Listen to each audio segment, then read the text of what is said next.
Hi, I'm Enguerrand-Los. I'm the founder of CaseCoach. I'm a former interviewer with McKinsey and a headhunter for the top 3 global management consulting firms. Structuring is probably the most intimidating dimension of the case interview. In this video, Rose will tell you what structuring is. She will reveal how it is assessed by the firms and share the AIM test, our unique approach to nail case structuring. We will also show you how it is done in a real interview example. Let's get started. So, what is structuring? Simply put, it's about breaking a complex question down into more manageable chunks that can be pursued independently and that, when put together, solve the problem. In a case interview, after hearing the case brief and asking any clarifying questions, it's widely accepted that a candidate takes 30 seconds to write down a structure. Your structure should take the form of a logic tree, much like the one you see here. A question is divided into a set of drivers that can then be further divided into more granular drivers and so forth. Why do case interviews test structuring? And why do consulting firms care enough about this skill to include it so prominently in their interview process? Well, structuring reflects a core part of how consulting firms go about projects in real life. If a consulting firm is hired to solve a problem, there's a fair chance that it's a big and complex problem that doesn't have an easy answer. To solve a problem like this, you need to break it down. Structuring happens every day on the job, whether you're a junior consultant or a partner. Case interviews simply mirror this process. So, how do you design a good structure? Well, there isn't only one correct structure for a case question. There are, however, many wrong ones. A good structure needs to focus on the right question, break it down into an exhaustive set of independent drivers, provide an approach to solve that case, and share helpful insights.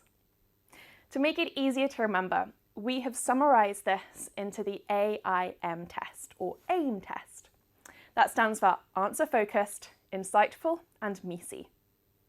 The AIM test will act as a guide as you structure problems yourself, providing you with a simple mental checklist to follow when structuring any case. If your structure meets those 3 criteria, it'll act as a strong foundation upon which to solve the case. Plus, you'll score well on that dimension. To bring things to life, we'll talk about structuring in the context of the Flash Fash case study example. In this case, the mid-market fashion retailer Flash Fash is considering an acquisition of the smaller luxury player Le Mode. Flash Fash is a US multinational apparel company with $25 billion in revenue. It sells 70% of its products through its owned stores and 30% through multi-brand retail chains. As part of its growth strategy, Flash Fash is considering the acquisition of Le Mode, the leading independent online retailer of luxury brands, which accounts for around 3% of all online apparel sales in North America. Let's begin with Answer Focused. In practice, it means 2 things. Your structure is focused on the right question, and it provides an approach to answering that question. So how do you ensure that you're focused on the right question? Well, defining the problem is critical. That may sound obvious, but if you have the wrong question in mind, you'll struggle to solve the case. And this happens more often than you'd think. To focus on the right question, you need to clarify 3 things. First, the end goal of the client. In the Flash Fash example, for instance, is the client considering buying Le Mode purely for financial return, or to diversify its business, or for another reason? In this case, the client's primary objective is to accelerate its growth. Second, the scope of the question. Should we only consider the acquisition of Le Mode, or should we also look at alternative companies? In this case, we are only looking at Le Mode. Third, anything that seems important, but that you might have misunderstood or has not been described in detail. With Flash Fash in mind, you might want to confirm with your interviewer that the 2 brands target very different client segments. Before pausing to structure the case, you have the opportunity to ask your interviewer any clarifying questions like these. Many candidates choose to repeat the whole brief, which is not the best use of time. Focus instead on clarifying the end goal of the client, the scope of the question, and any unclear parts of the brief. On FlashFash, with the right clarifying questions, you should gather that the client is looking to acquire Lomode in order to accelerate its growth. So, your structure should reflect that specific objective. How do you ensure that your structure actually provides an approach that will solve the case? Well, if you go through each driver in your structure, one after the other, will it get you to the right answer? If not, you've failed that test. So, how do you fix it? Maybe you have the right steps, but just in the wrong order. So you just move them around to prioritize the most important ones. Maybe some steps are missing, so you just need to add them. Or some are maybe unnecessary, so you can remove them. Let's take another look at FlashFash. On the left, the candidate suggests to look at the market, the competitors, and the synergies to decide whether FlashFash should acquire Lomode. To me, that sounds like a list of relevant topics, but it doesn't convey a clear roadmap to solve the case. On the right, the candidate suggests starting by determining the standalone value of Lomode, and then assessing the synergies with FlashFash. Together, these elements will allow us to find out how much Lomode is worth paying for and whether this acquisition makes sense on paper. If that's the case, we'll next check whether we have the capabilities to execute the acquisition, and then give our final answer. This structure provides a clear roadmap to solving the case. The drivers are laid out in the order you'd follow them in real life. Each driver addresses a specific question that's necessary to solve the case, and there is clear logic linking them together. If you do this right, your structure will help you navigate through the case, and you'll always know what to do next. So far, we've laid out a structure that works quite well, but it's a little bit generic. It could apply to almost any acquisition case. What you really want to do is tailor your structure to the specifics of the client or problem you're dealing with. And that's the next condition in the AIM test, insightful. Doing this requires a little bit more thinking about the problem. The issue tree's first level should ensure that the most critical elements of this specific case are outlined. At the second level, you'll go into further detail and mention specific ideas or hypotheses you'd like to investigate. Don't be shy about this. Firms are looking for individuals who can bring insightful and interesting ideas, drawing on their own experiences and their own intuition. However, don't skip steps and start making a recommendation before going through the whole case. The overall goal of your approach is to show strong analytical thinking coupled with thoughtful and nuanced insights. To help come up with the insights, listen out for anything atypical or unusual about the problem or the client context when your interviewer is reading through the case brief. And be sure to reflect any of these anomalies in your structure. So, how do you test if your structure is insightful? Well, ask if you could apply this exact same structure to another case of the same type. Let's look how it plays out in the FlashFash example. Here we know that growth is important for the client, so it's the first item mentioned under the first driver. We also hint at the growing middle class in Asia as something to consider when it comes to new geographies for Lomode. And we flag our concern regarding the compatibility of the brands. If you applied this structure to a yogurt company acquiring a different yogurt company, our approach wouldn't work. So, we've now passed the insightful test. The last condition of the AIM test is MECE. It stands for mutually exclusive and collectively exhaustive. It's a well-known acronym among consultants. In plain English, it means breaking the question down into an exhaustive set of independent drivers. Let's start with mutually exclusive. It means that the drivers in your structure are independent and don't overlap. They can be handled separately or in turn. One way to approach this is to focus each bucket on a specific high-level question or topic and ensure they are logically linked to the main question you're trying to answer. As you can see here, this has been done quite well on the right-hand side of the slide.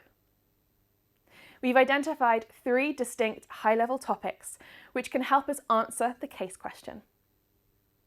What is the standalone value of Lamode? What are the synergies with FlashFash? What capabilities does FlashFash have to execute the acquisition? You can see how these really are quite distinct. If you were to go ahead with problem solving on these, you'd be able to handle each of these topics independently without much crossover. Then we have an example on the left-hand side of what not to do. Here we have a long list of considerations, 6 in total, which might suggest there is some overlap. We can see that we have some quite high-level items, like the attractiveness of the market, mixed in with lower-level and more specific considerations, such as location. There's clearly some overlap here, as some low-level items could sit within other high-level drivers. You could, for example, argue that the price of the acquisition is a function of the attractiveness of the market. This structure seems like a laundry list of ideas. And if you were to use it in practice, you'd find that the discussion would be repetitive and disorganized. Let's move on to collectively exhaustive. This means that when combined, the drivers in your structure are comprehensive enough to answer the case question. So here, on the left-hand side, you'll see again how this has been poorly executed. We've correctly identified some key drivers, like the target firm, capabilities, and risks, but we've forgotten synergies.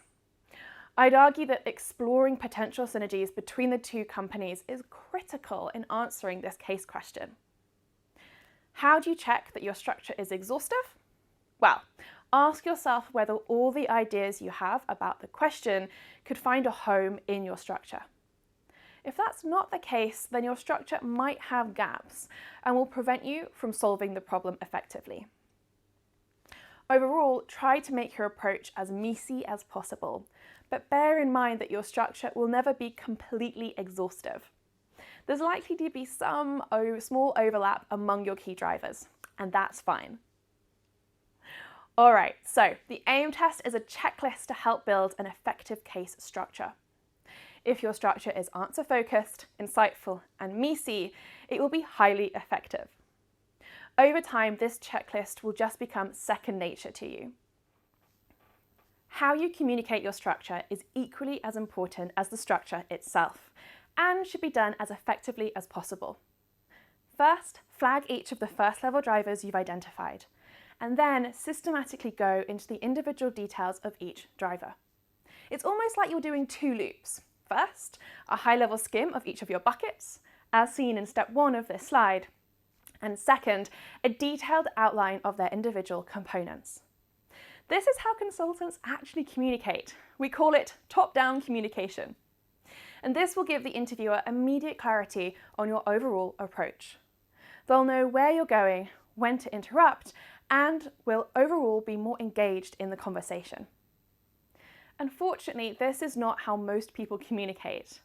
They would naturally go into the detail of the first driver before describing their overall approach, which then turns into a long monologue.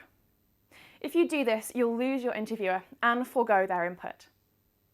Now, let's see how this is delivered in real life by looking at the structuring segment of our model interview.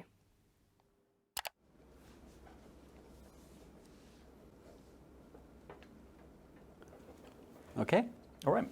Okay, so basically you want us to figure out whether FlashFash should acquire Lamode. Yes. There are 3 areas I would like to look at. First one is I would like to understand Lamode as a business and its standalone value. So, is it an attractive company in general without any link to us? Right. Once we figure that out, I'd look at synergies. Because we combine those 2 businesses, can we do more than just adding them up? Yeah. And finally, our capabilities. Are we able to integrate those 2 businesses? Do we have the skills, the money, etc.? Okay. If I go to the value of Lamode as a business, I think one question is what's the market growth of this kind of online apparel luxury market? I would assume that there's probably a lot of growth in Asia, or emerging countries where you have a bigger middle class. Yes. That can afford those type of clothes. So I'd like to check that. And once we've done that, I also want to understand whether that business model is a winning business model. Is the company equipped to maintain or grow its share over time? Is it going to face competition from the online stores of the luxury retailers?